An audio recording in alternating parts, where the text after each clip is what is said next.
OpenAI has announced a set of new features for ChatGPT business users. Welcome back to the AI Daily Brief Headlines Edition, all the daily AI news you need in around 5 minutes. OpenAI made a quick announcement today about ChatGPT for business. First of all, they gave us some numbers. They say they now have 3 million paying business users, and they are adding a slew of new features to make their tooling more powerful. The one that people are most interested in is called connectors. Basically, ChatGPT can now plug into Google Drive, Dropbox, Box, SharePoint, OneDrive, and others, and users can more easily access it to get answers from stored spreadsheets and documents. Now, this is a bigger deal than I think it at first appears. Enterprise search is a massive category that companies like Glean and others have been really trying hard to corner the market on inside the enterprise for the last year or so. And this is OpenAI directly going after that market. The company wrote in a release, ChatGPT will structure and clearly present the data and respect your organization's existing permissions on the user level. The update also includes a bunch of other features that, once again, have OpenAI competing with other standalone tools. There's a record mode to take notes on meetings, and the integration, which we got promised a couple of months ago with MCP, is now coming into the enterprise sphere.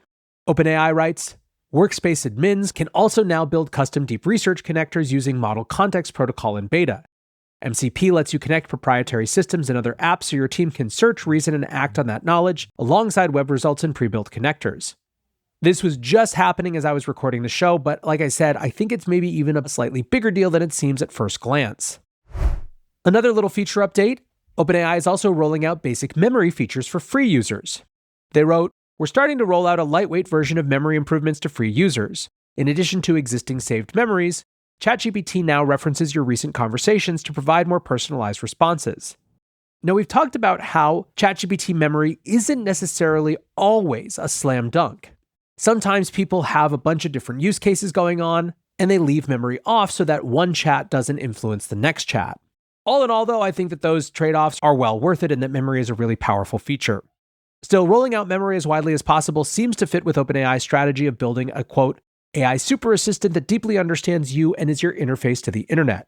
In strategy documents revealed in the Google antitrust case, OpenAI laid out a plan to ship this assistant during the first half of this year. Agentics, advanced reasoning, and of course memory were all part of a coherent product that's all about, quote, making life easier for their users. It also fits with Sam Altman's view that young people are using AI as a life coach, commenting, they don't really make life decisions without asking ChatGPT what they should do. In that frame, it of course makes sense to push memory out to free users as a priority.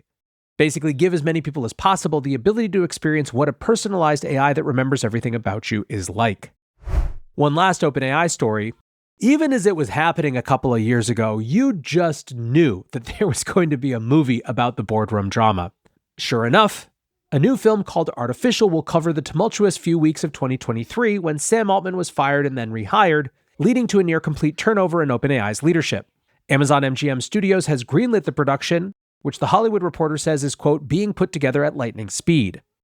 At this stage, nothing has been fully locked down. They're in talks with the director of Call Me By Your Name, and actors like Andrew Garfield are in conversations.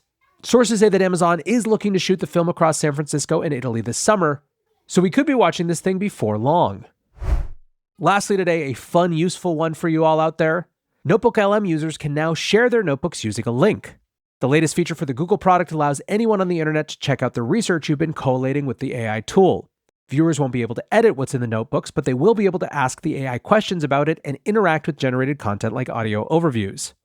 Essentially, it's the same sharing functionality from Google's productivity suite being transferred over into their viral AI product. And while this is completely inevitable as a feature, it's also a pretty powerful addition that really does open up some new use cases. People were already using Notebook LM for corporate communications, especially by sharing audio overviews. Giving anyone the ability to ask follow-up questions and interact with generative features opens up new functionality for information sharing. Rather than only sending out the final product like a generated podcast, users could now share an interactive AI knowledge base as widely as they want to. We're also watching in real time as AI companies try to figure out how to make AI use less of a solo experience. And that's on both the consumer and the enterprise side. Ultimately, I think that this will definitely continue to expand the use of Notebook LM and make it even more useful at work, and I'm excited to see what people do with it. For now, though, that is going to do it for today's AI Daily Brief Headlines edition.